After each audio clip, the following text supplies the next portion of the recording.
Hey guys, good morning. Hope everybody is having a wonderful day. I wanted to talk to everybody this week in regards to closing costs. So what are closing costs? How are they incurred? And how are they associated to a real estate transaction? So closing costs are the fees that either a seller or a buyer pays in order to conclude a real estate transaction.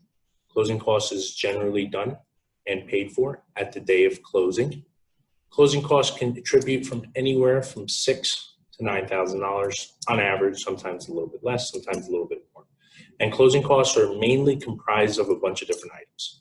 The first one is what the underwriting or commitment fee, however the lender words it. And then you also have as well, you have your taxes. So you have to pay tax escrow, which we're going to get into. Then you also generally, depending on when you close, have to prepay your taxes for the quarter. And then you also have as well, you have your title. So you pay the title company. The title company acts as a settlement agent in a transaction and makes sure that the title is transferred, the deed is recorded, and so on and so forth. Now, when the deed is recorded, obviously it's not going to be for free. So you have to pay what's called the government recording fees to record it with the public records. And then you also pay generally your buyer's attorney fee, which ranges from anywhere from $1,200 to $2,000, depending on the attorney themselves.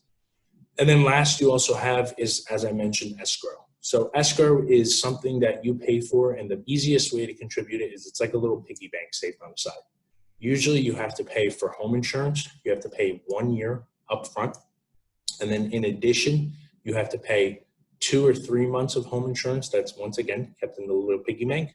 And then you also pay your property taxes, as I mentioned, 2 to 3 months, depending on the lender, that's kept in the little piggy bank.